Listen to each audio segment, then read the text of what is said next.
Bismillahirrahmanirrahim. Ya, saya dari pemateri pertama akan membahas tentang pengertian penganggaran dan anggaran. Proses penyiapan anggaran disebut dengan penganggaran. Penganggaran yang diambil dari kata anggaran dapat didefinisikan sebagai kebutuhan dana atau uang untuk kegiatan program dalam suatu organisasi. Ya, penganggaran menjadi tahap yang sangat penting dalam sebuah organisasi. Begitu juga dalam lembaga pendidikan seperti sekolah.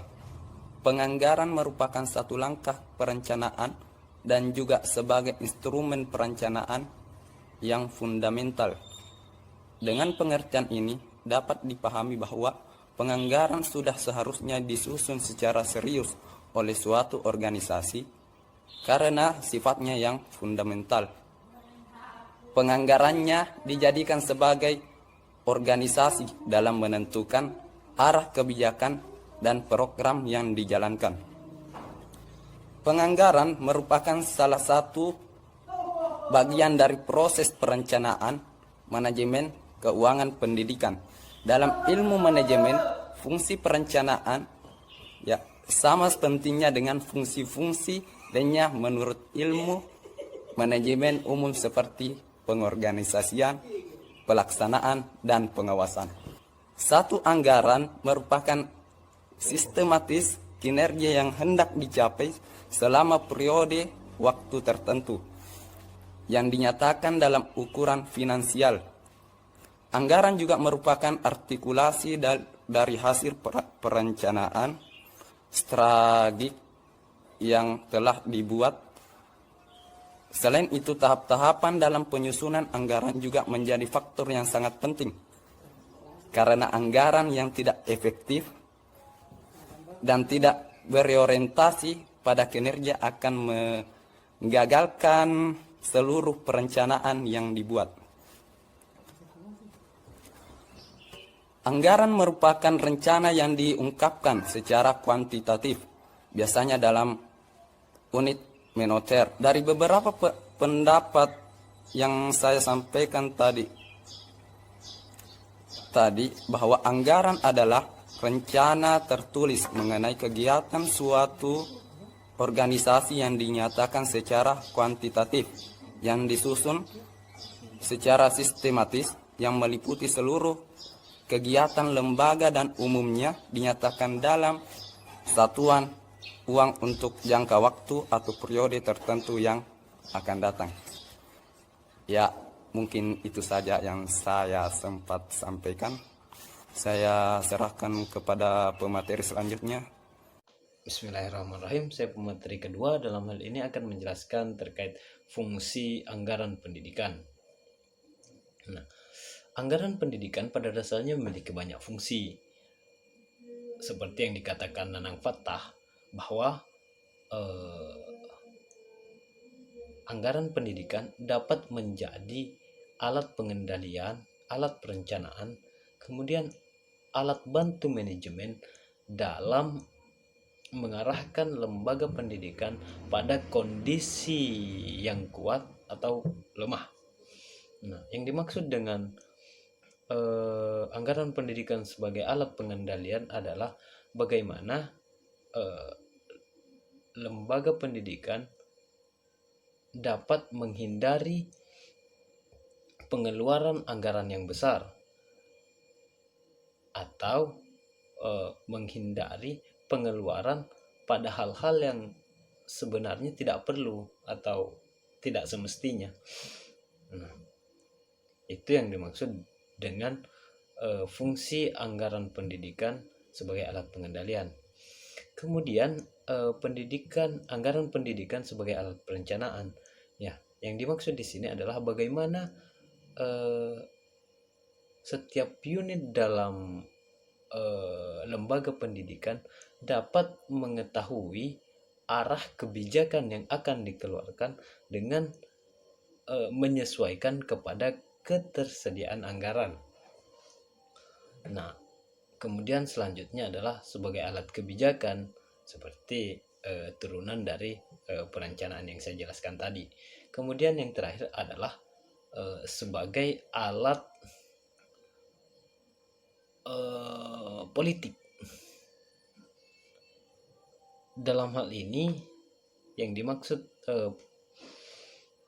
anggaran pendidikan sebagai alat politik adalah untuk mengetahui komitmen dari pengelola dalam melaksanakan kegiatan yang telah dijalankan.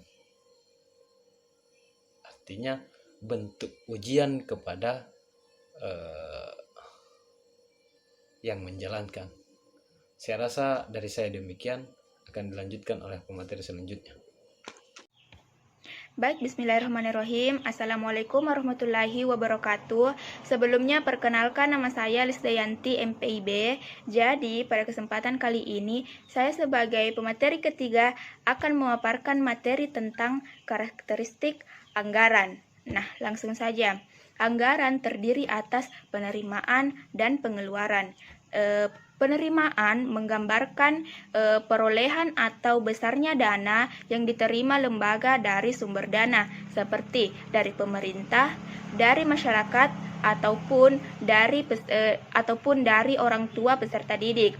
Sedangkan dari sisi pengeluaran menggambarkan besarnya biaya yang harus dikeluarkan untuk tiap komponen program. Baik, adapun anggaran mempunyai karakteristik diantaranya. Yang pertama, dinyatakan dalam satuan moneter yang didukung dengan satuan non-moneter seperti unit produksi. Yang kedua, mencakup periode waktu tertentu seperti biasanya 1 tahun. Yang ketiga, mengestimasi profit potensial dari suatu unit bisnis. Yang keempat merupakan komitmen manajemen. Artinya, manajemen bertanggung jawab atas pencapaian tujuan yang telah dianggarkan. Yang kelima, usulan akan direview dan disetujui oleh orang yang berwenang. Yang keenam, pada saat anggaran sudah disetujui, maka anggaran hanya bisa diubah karena kondisi tertentu. Dan yang ketujuh, melakukan perbandingan antara anggaran dengan realisasinya secara berkala. Dan selanjutnya akan dilanjutkan oleh pemateri keempat. Assalamualaikum warahmatullahi wabarakatuh. Saya Maulini sebagai pemateri keempat akan membahas materi tentang proses tahap-tahap penyusunan anggaran sekolah. Dalam penyusunan prosedur anggaran, setiap organisasi tentu akan menempuh prosedur atau langkah-langkah dari proses persiapan hingga pengusahaan. Nah, prosedur dari setiap organisasi tentu tidak akan sama, bahkan bisa dikatakan sangat berbeda secara signifikan.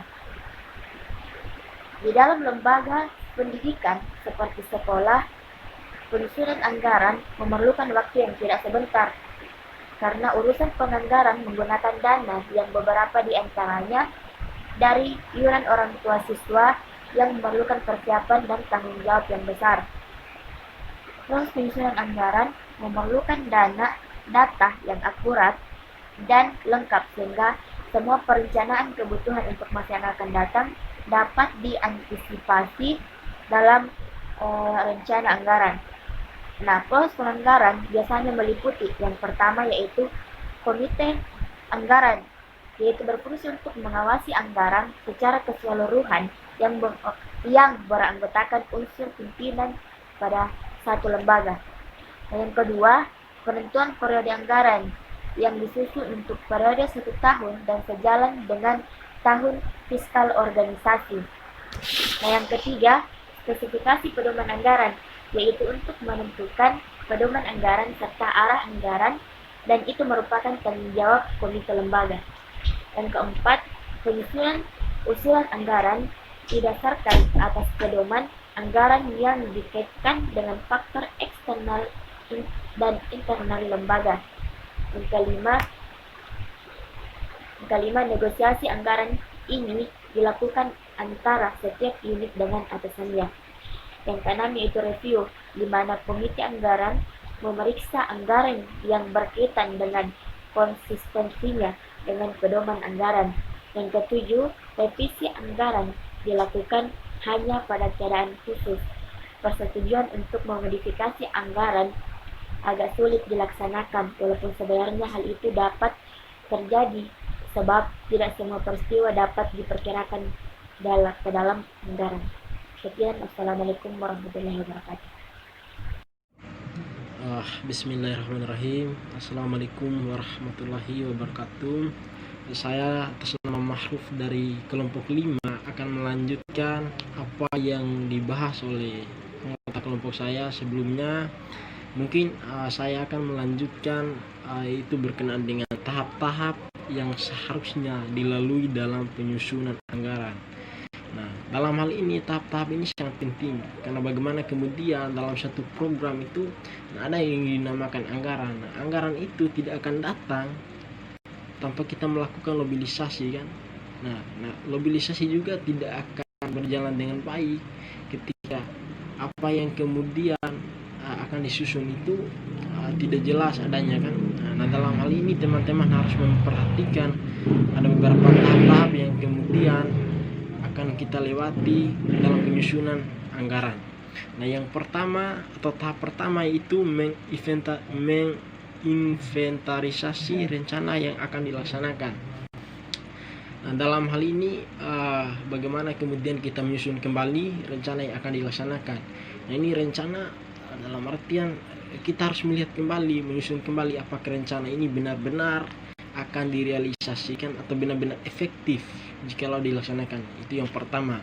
Nah, yang kedua, menyusun rencana berdasar skala prioritas pelaksanaannya. Nah, dalam artian menyusun rencana berdasar skala prioritas perencanaannya. Nah, bagaimana kemudian kita menyusun rencana sesuai dengan tujuan pelaksanaannya. Dalam artian, nah kalau jelas tujuan pelaksanaannya, berarti ini rencana bagus dilaksanakan begitu kan. Nah, yang ketiga, menentukan program kerja dan rencana program kerja. Nah, dalam hal ini bagaimana kemudian kita akan menentukan program kerja dan rencana program kerja. Nah, ini bahan harus jelas program kerjanya dan rincian program kerjanya supaya kita bisa menyusunkan dengan baik begitu. Nah, yang keempat, menetapkan kebutuhan untuk pelaksanaan rincian program. Dalam hal ini, nah ketika dalam program itu ada 10 item, nah dalam tiap item itu harus jelas kebutuhannya kan, harus ditetapkan. Ini item pertama berapa kebutuhan yang kemudian harus ditetapkan. Nah, yang kelima itu menghitung dana yang dibutuhkan. Nah, dalam artian begini. Nah, ketika ada 10 program kerja ada 10 program kerja yang kemudian akan dilaksanakan, maka kita harus menghitung kebutuhan dana yang kemudian dibutuhkan atau menghitung kebutuhan dana yang dibutuhkan untuk menunjang keberhasilan. Kira-kira seperti itulah yang saya pahami kan. Nah, yang keenam, menetapkan sumber dana untuk membiayai rencana. Nah, dalam artian ini rencana kita harus tetapkan atau menentukan sumber dana untuk membiayai rencana. Dalam artian ini sumber dana di mana kita dapatkan, dalam artian kita harus tentukan atau untuk membuat ini rencana kita berjalan dan berhasil, kita harus menentukan siapa yang membiayai ini rencana, entah ada sponsor atau bagaimana. Nah, kira-kira seperti itu kawan-kawan sekalian. Nah, ada 6 tahap yang kemudian sudah saya jelaskan untuk menunjang atau dalam penyusunan anggaran. Jadi mungkin itu yang dapat saya sampaikan. Jikalau kurang dimengerti silakan bertanya, karena malu bertanya sisa di jalan. Jikalau ada kesalahan itu datangnya dari diri saya pribadi, jikalau ada kebenaran itu datangnya dari Allah SWT. Saya akhiri dengan ucapan ihdinas siratal mustaqim. Wassalamualaikum warahmatullahi wabarakatuh.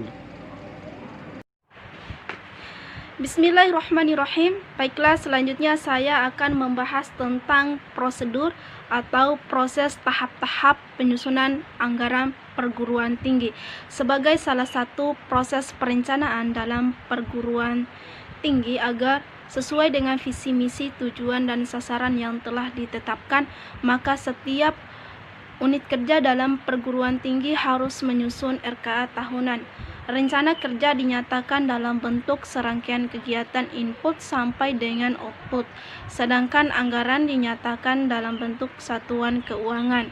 Dalam menyusun RKA perlu dibuat sebuah pedoman dalam memberikan arahan secara rinci mengenai mekanisme atau langkah-langkah penyusunan program, kegiatan, dan penganggaran agar dapat mencapai suatu tujuan yang telah ditetapkan.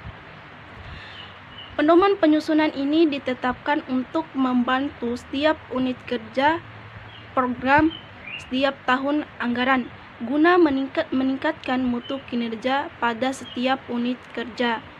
Ada beberapa informasi yang dapat diinformasikan dalam sebuah pedoman RKA. Yang pertama adalah identifikasi visi misi dan sasaran strategi PT, dan yang kedua adalah identifikasi kinerja dan indikator kinerja, dan yang ketiga adalah tahapan penyusunan setiap unit kerja program, dan yang keempat adalah tahapan penyusunan kegiatan dan pengalokasian anggaran kegiatan, dan yang kelima atau yang terakhir adalah menyusun hasil atau indikator kinerja program. Sekian dan terima kasih. Apabila ada kesalahan dari kelompok kami, itu adalah datanya dari kami sendiri, dan apabila ada kebenaran itu datanya dari Allah Subhanahu wa taala. Wabillahi taufiq wal hidayah. Wassalamualaikum warahmatullahi wabarakatuh.